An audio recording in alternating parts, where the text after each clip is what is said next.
story tonight from South Jersey. An airman with what used to be called the Army Air Corps when his plane crashed back in 1946 was finally laid to rest back home today. Action News reporter Nora Mushanek tells this one. I started to break down because the reality is he's home. In a day filled with ceremony and emotion, Carlton Dobovich and his family are saying farewell to the uncle they never knew.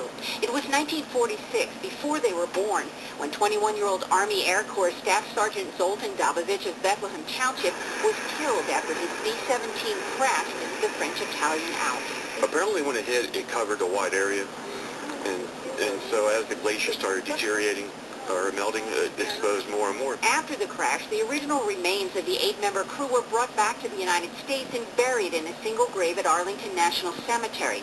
But more remains have been uncovered and through modern science tied conclusively to Sergeant Dobovich, whose family both mourns and celebrates his homecoming. We know his name.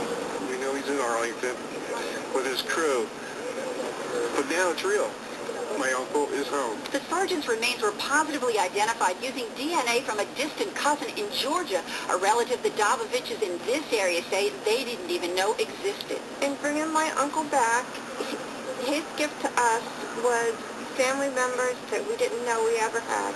As long as there's someone missing and as long as there's a family member that's waiting for someone to come home, regardless of the time frame, we never leave a fallen person behind, ever. And so, 66 years after he was killed in that crash half a world away, Sergeant Zoltan Dobovich is finally with his family, buried with full military honors at the Brigadier General William C. Doyle Veterans Cemetery in Arniestown. His nieces and nephews, who heard so many stories from their parents growing up about Uncle Zoli, say he'll be buried next to his brother. Finally, home. I'm Nora Mushanek, Channel 6 Action News.